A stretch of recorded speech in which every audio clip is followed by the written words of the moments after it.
There's a ribbon snake. It's a big one. Jeez. Alright. Look at how big that ribbon snake is.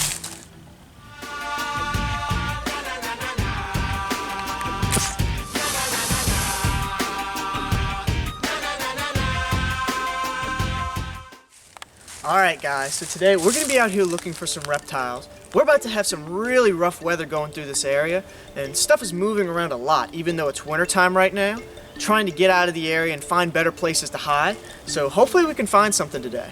Let's go. With the water being super high and rain on the way, everything is moving around trying to find shelter and higher ground. What's interesting is a lot of reptiles love these high waters and rain. So at the water's edge is actually one of the best places to search right now. There's a little ribbon snake. Oh, buddy. That's it. Oh, goodness. Oh, look at this little dude. There's a little ribbon snake. This is a very common species here. See this right here? Water's very, very high right now, and they'd be coming up here. It's all right, bud. I can see he's got something in his belly right now, so he must have just caught something. We have such mild winters here in Louisiana that these guys will still stay active. And normally what they'll do is they'll go hide under a log or something, and then on a sunny day they'll come up and bask, and then go and do a little bit of hunting before it cools off again. And because we're about to get a lot of rain, I would have to think that a lot of reptiles would be out right now. And along here you're going to get water moccasins, water snakes, king snakes. Anything that can swim through here and hunt right now is going to be doing that right now. And it displaces a lot of animals. If this animal was sitting under a log or something like that, then it would have to come out because of the flooding. And you know, the animals really do know when it's about to rain and everything like that. So they're pretty aware of all that stuff too. But this is a young one. Wouldn't be full grown. I'm guessing that this is a male because it's got a longer tail. But it's still definitely a young one. They get about 2 to 3 times this size normally, and sometimes they'll get about 4 feet, but that's normally pretty uncommon for them to get that size. It's a cool snake. They're a species of garter snake. However, you can tell that it's not a normal garter snake like an eastern garter because it's got a thinner body, and there's some markings on the face and body as well to be able to tell the difference. Around here, there's actually not many garter snakes. We mostly get ribbon snakes in this area, and this would be a Gulf Coast ribbon. And these guys like to hug the coast. They live along Texas, Louisiana, and all the way down into Florida. So it's a very common snake in those areas. All right, well, we're gonna go ahead and let this little guy go. Here you go, buddy. Back in the water.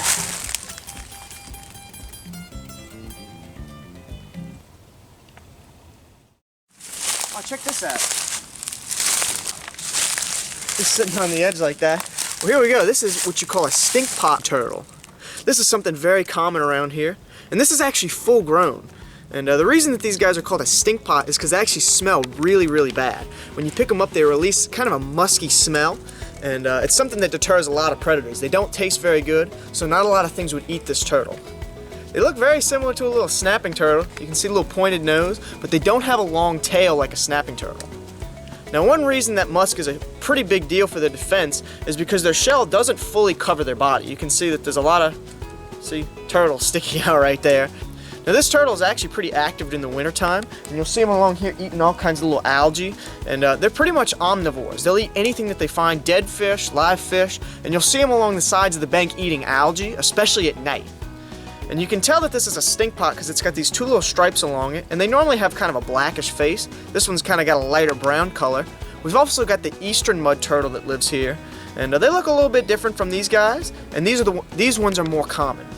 Now this would, I'd have to guess, be a female because it has a shorter tail, and these guys are actually a really popular pet because they stay so small.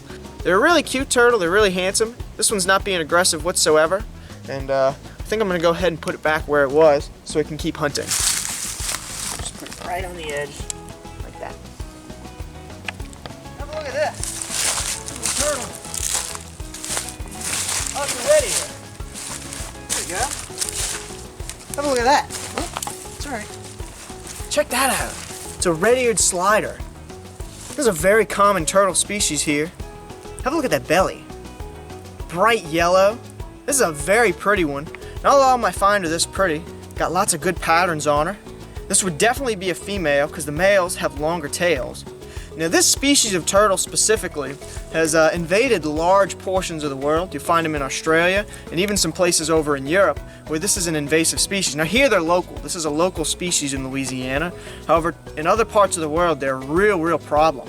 Unlike other turtles, they actually grow fairly quickly and have some good survivability, and they hatch out a lot of their nests. So it's a very successful turtle species. This thing is a literal tank of a turtle, and it's very difficult for anything to eat this. In fact, its only natural predators are really large crocodilians, and sometimes a mammal will pick one up and play with them, but once they reach this adult stage where they're just really tough, almost nothing eats them. So that means they're going to be able to survive almost their entire lifespan sometime unless a car hits them.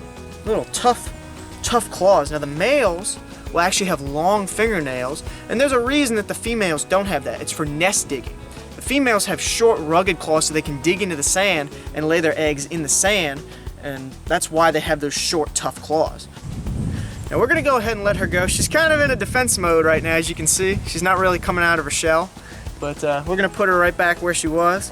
She's probably going to stay there for a couple minutes. I don't know if she's going to swim off or not. So, here you go, baby. Here you go. Yep, she's probably going to stay like that for a little while. A lot of animals I find here are relatively common. Nothing I really haven't seen in this area before today. However, even finding more common species can have its surprises. There's a ribbon snake.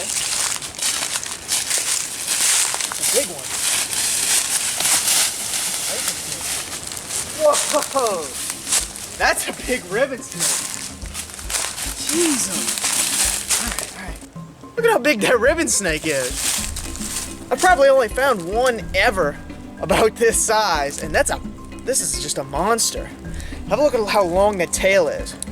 Huge big tail, so I'd have to guess that this is a male. Look at that. Bright red tongue flicking a lot. Pretty active right now. There's a little bit of sunlight that just came out a minute ago, so I'd have to guess that some of the reptiles are going to start moving again. Now ribbon snakes don't normally get this size. This would definitely be a full-grown adult, and I have to say that this thing would only be a few inches less than what would be considered a record ribbon snake. Now ribbon snakes don't get nearly as fat as garter snakes. A garter snake of this length would be huge, and it would be about that big around. I mean, they just get absolutely massive. Now these snakes are very common here. In fact, we found a little one just a little while ago, and you don't see them this big very often. In fact, I found one other one, and it was a female, a little while back, and I would have to say that this snake is as long, if not a bump longer, than the big female that I caught. Now ribbon snakes camouflage really well in piney environments where there's a lot of pine needles and a lot of sticks. These lines also help them camouflage in marshes with all the different reeds and stuff like that. In fact, this snake would probably be moving along the river that's pretty close to here. Have a look at that thing. And they've got a bright green belly. If you look at it, they've got like a greenish yellow belly. It's just a plain colored belly, like most ribbon snakes.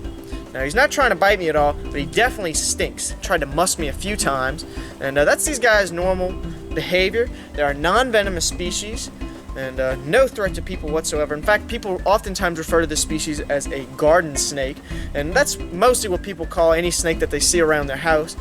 Now these snakes actually have a lot of predators. Birds will eat them, like hawks and owls and stuff like that. And even other snakes will get them, like racer snakes, water moccasins, and even a bigger ribbon snake would eat another one. Like this one would eat the one that we found earlier, definitely. Now this snake eats a lot of fish.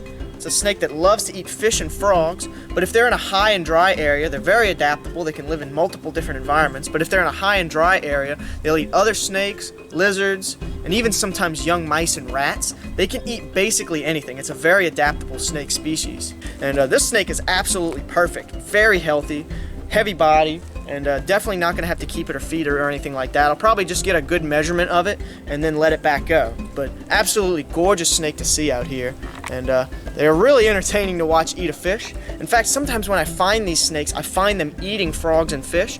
That's actually a way to find these snakes. I found many of them eating frogs, and what the frogs will do is they'll start croaking because the snake's eating them. So I'll walk up to these guys eating frogs constantly. Thank you guys so much for watching this video. And if you did enjoy, definitely leave a like. And I will see you guys next time. Alright, here you go, little buddy.